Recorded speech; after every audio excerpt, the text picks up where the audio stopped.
One of the things that, Peggy, we didn't go over it and I forgot about it, but the DVL tracker, if you could pull that up.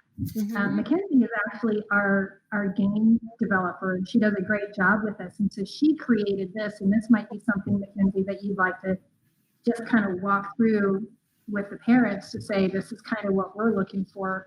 Yeah, sure. It's a little small, but I think I know it well enough. Okay. Sorry. So what you have here is a DVL tracker. What we did was we tried to, because a lot of people really emphasize benchmarks. They want to see the progress being made.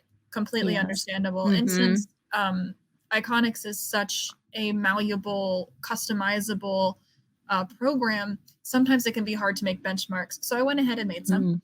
And again, following these hierarchies, it follows it exactly. Your brain develops inside out, bottom to top, back to front, and it shows here. So you can go look that up if you'd like. But right here in the red, this is going to be our infantile movement reflexes. So we have our spinal gallant. ATN is asymmetric tonic neck reflex. It actually should be ATNR. Moro reflex here. And then orange is going to be your balance. And so that's standing erect, like standing for a period of time without having to, wiggle around or do whatever. Right. Yep. Standing on one foot. This is a balance beam. Crawling for gross motor, walking and running for gross motor, hopping and skipping. Something we call snow angels, which is exactly what it sounds like you're making angels in the snow. And then this right here is a freeze version of the game. If the kids get to this point, we just stop and we play a game so they know that, they're all really games, truthfully, but I just really emphasize that this one's a game. Right. And then, of course, jumping jacks. And what I mean by that is not moving one arm and one leg at a time or speaking out loud, okay, arms, then legs, but actually just doing it all as one unit. Integrated, yeah. Yes. And then dark green is fine motor. And then you get into the light green and you can see the hand-eye looking when you're talking, same and different. So kind of that beginning dominance there. And then movement games, Simon says. So these are all copy me. Okay, one game that I hope everyone takes home, copy me.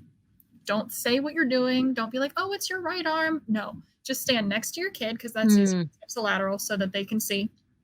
And you want them to copy you and your motions. And you can say, okay, wait till I say go. And you can do one motion and say go. And not only are you working on the kid's body awareness, the executive functioning, you're also working on their impulsivity, which is great for kids because then they have to think before they act. Okay, I know I want to go. I know I want to raise my right hand, but I have to wait until you say go. So copy me, gold. If there's one game to take away, that's the one I'd pick.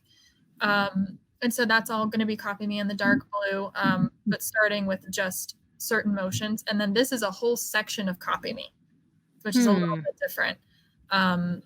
But up here we have bone words because those matter. That's your beside, in front of. Oh, yeah. And then this is your temporal understanding in the dark purple. And then in the light purple is the shell game, which is another wonderful game we play. Also a great one. I might actually go above the other one. No, the other one's first for preschool. But it's acknowledging and working with visual dominance. So you have 3 items behind a screen and you have to have the kid remember it based off the look of it. Although I have a lot of deflected learners who will sit there and if I have a water bottle and a stapler and a pencil behind there, they'll go water bottle, pencil, stapler, water bottle. So I'll have them sing with me. They're trapped in that visual corner. That's another great one. And that goes all the way up to words, including like if you wanted to have the kid spell the word brother backwards or inside out or outside in, because then it shows you that the kid is picturing the word in their head because, and my mom knows this better than most, I think, but my brother was as good as he was at spelling because my mom was very good at FROG. She was very good at helping him understand FROG auditorially, not seeing the word. So that's true. Yep. And so being able to play the shell game, even with spelling words, I had a student that I worked with, very, very short tangent here. They were not doing well in spelling at all. They were struggling greatly. So I had them start spelling words backwards, inside out, bottom to top, back to front. It didn't matter.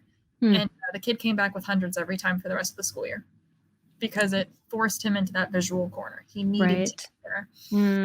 And then you get into receptive language, another temporal hierarchy, but this time meaning present, past, and future tense. Reading to daily, picture sequence, first and last name by look, exploring text, and then visually dominant.